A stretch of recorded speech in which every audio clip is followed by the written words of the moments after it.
Good evening viewers. आज का हमारा topic otitis media. Ear infection एक टाइप की रहती है, खास करके बच्चों में बहुत ही कॉमन मिलती है।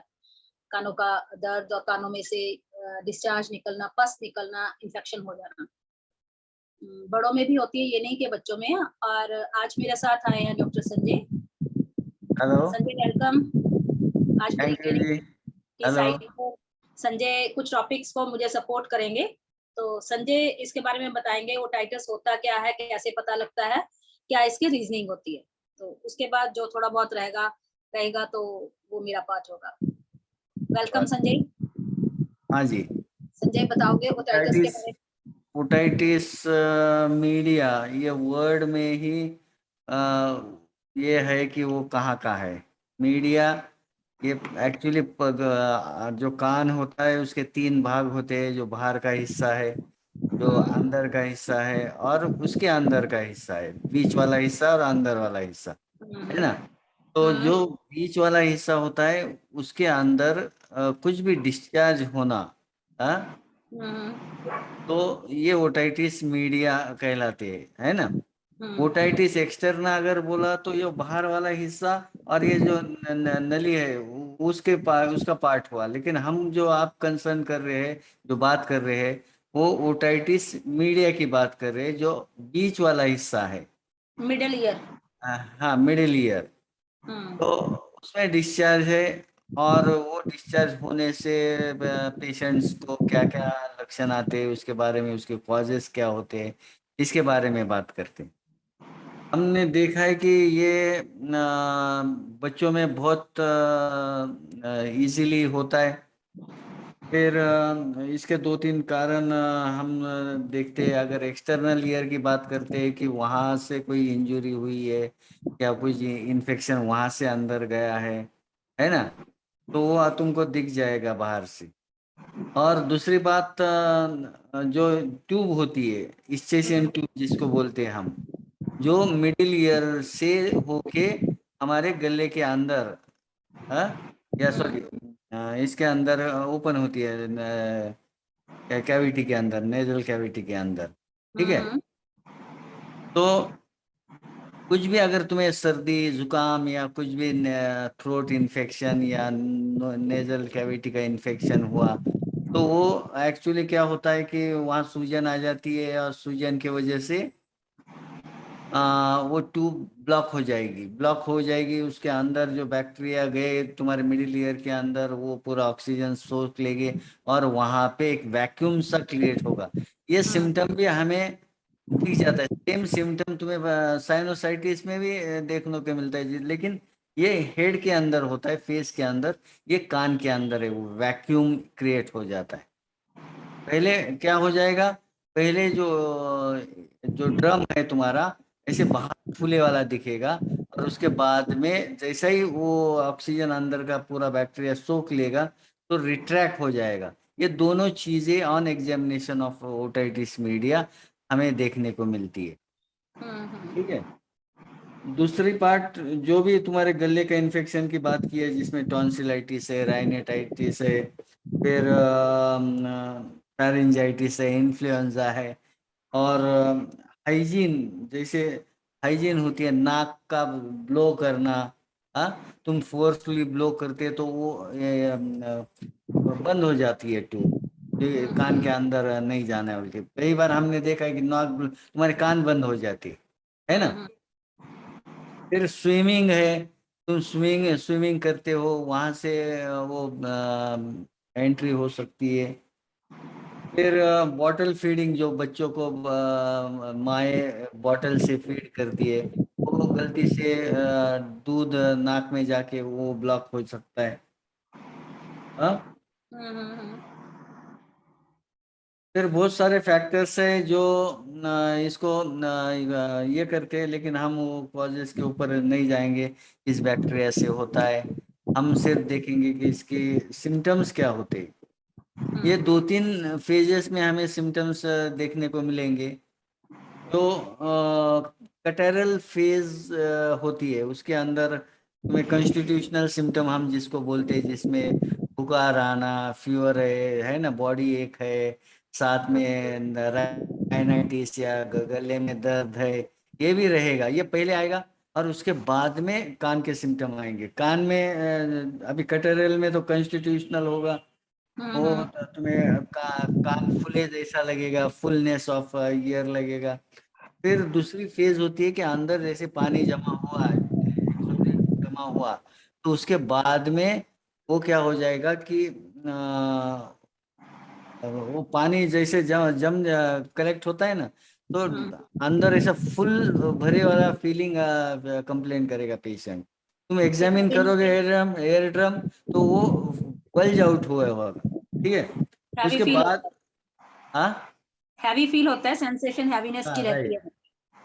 और फिर तीसरी स्टेज आती है, वो ड्रम के अंदर एक होल हो जाता है और सारा पानी ये कान में से बाहर निकलने लगता है, हम्म। ठीक है। तो जैसे देखो, जब तक अंदर पानी भरे हुआ है तो ये कॉन्स्टिट्यूशनल सिम्टम बहुत सीवियर रहेंगे, पेन रहेगा, कान में पेन रहेगा, फीवर रहेगा, है ना। तो ये सारे सिम्टम जो है ना, जैसा डिस्चार्ज चालू हो गया है तो ये कम होने लगते हैं, क्योंकि प्रेशर कम हुआ है अंदर का। हाँ, उसके बाद में जैसा ही ये पूरा डिस्चार्ज निकल जाता है ना, उसके बाद में एक स्टेज है जो जहाँ पे हम कॉम्प्लिकेशंस देख सकते पॉसिबली। तो या तो कॉम्प्लिकेशन में जाएगा, नहीं तो फिर रिकवर हो जाएगा वहां से पेशेंट।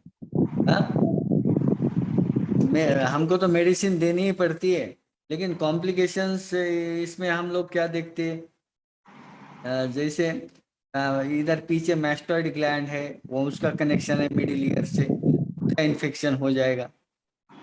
हाँ, फिर दूसरी जो बात है, हाँ एक बात है कि तुम्हारा जैसे पानी अंदर जमा हो गया है ना, तो इंटरफेयर करेगा तुम्हारे हियरिंग को भी।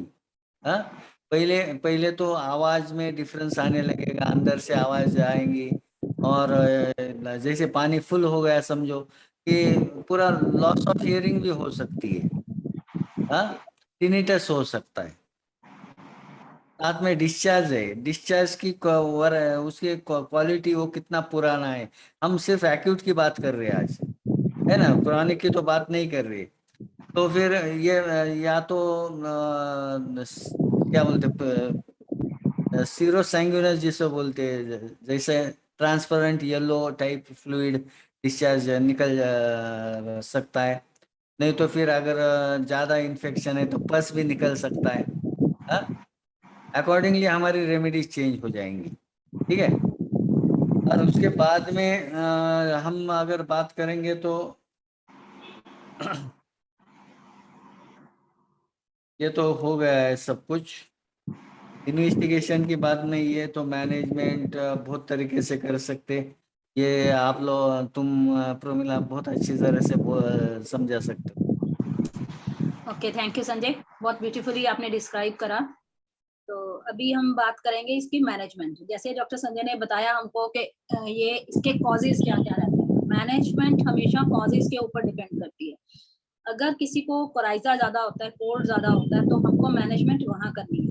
कोराइजा कम हो, कोल्ड हमको कम हो, जुकाम जितना कम होगा, हमें छींके कम लगेंगी, उतना हमारा मिडल ईयर इन्फेक्शन कम रहेगा।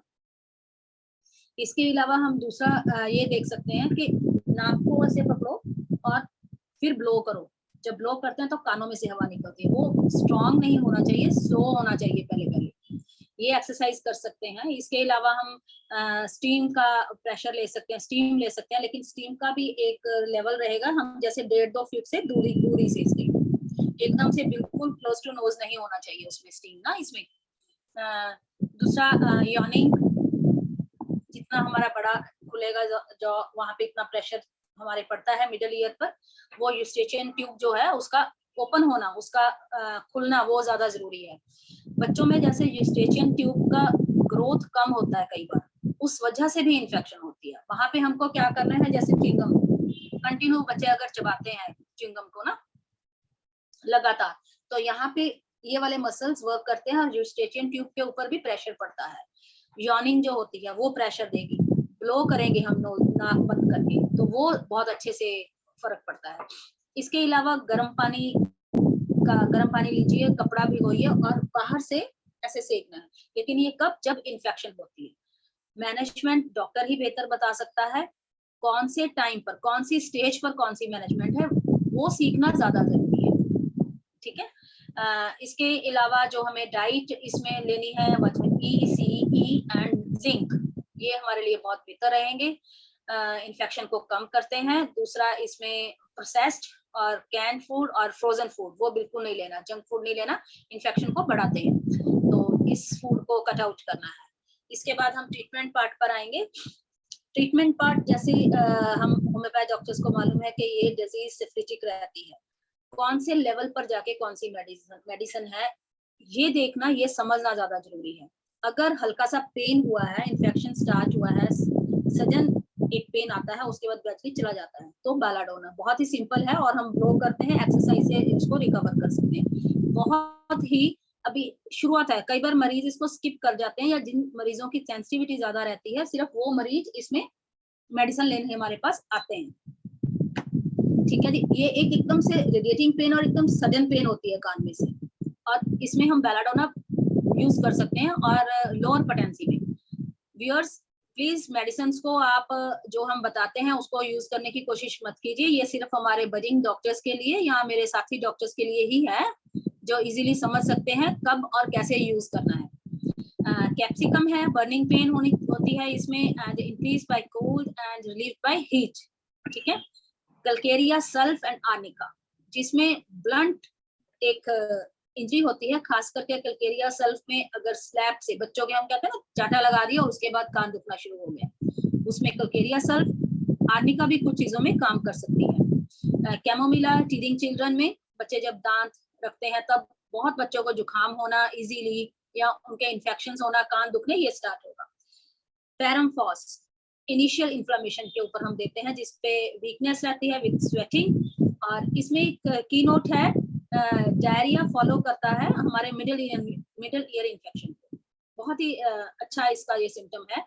मर्ककॉर और मर्कसॉल, मर्ककॉर में हम जैसे देख सकते हैं violent pulsation with offensive pulse, Merc sol में हम देखते हैं उसका डिस्चार्ज कैसा होता है, पेन, थिकी डिस्चार्ज और नाइट एग्रावेशंस, और इसमें एक्सटर्नल कैनाल में बॉयल्स होना स्टार्ट हो जाते हैं कई बार। पल्सेटेला डिस्चार्ज हम डिफरेंशिएट करेंगे पल्सेटेला से, और पेन यहाँ पे पल्सेटिव पेन होती है। फॉस्फोरस में हम ये टाइफाइड के बाद अक्सर होता है, और इसमें ऐसे लगता है कान में कुछ फंस गया है। होता क्या है कि वो स्टेज है जब इन्फेक्शन अंदर है और वो बाहर नहीं आ रही है, जैसे बहना कान का भी शुरू नहीं होता, लेकिन ऐसे लगता है, फील होता है कि कान के अंदर कुछ फंसा हुआ, उसको मैं निकाल दूं। सल्फर जब सप्रेशन हो जाता है इसका, ओटोलिया का ना, ओटाइटिस का जब सप्रेशन है तब, और ऐसे लगता है जैसे कान में आवाज बाहर से नहीं आ रही, सिर से होके आ रही है। जब वो ब्लॉक होता है तो कई बार हमें महसूस होने लग जाता है ना, उसका रूट हमें लगता है चेंज हुआ, ऐसा होता नहीं है, वो एक डेल्यूजन रहता है। टेलुरियम है, जिसमें थ्रॉबिंग पेन है अंदर कान में, मिडल ईयर में, और इसमें जो स्मेल है डिस्चार्ज का, वो फिश लाइक स्मेल रहेगा, गंदा सा स्मेल होता है। तो ये कुछ रेमेडीज थी, और भी बहुत सारी रेमेडीज हैं, मैनेजमेंट भी आपके साथ शेयर करी। Thank you viewers. लेकिन फिर भी मैं बोलूंगी कि आपको मेडिसिन सिलेक्शन के लिए डॉक्टर के पास जाना चाहिए, खुद से नहीं लेनी है। Thank you Sanjay. Thank you ji. Next मिलते हैं जल्दी ही नेक्स्ट टॉपिक के साथ। Till then bye bye.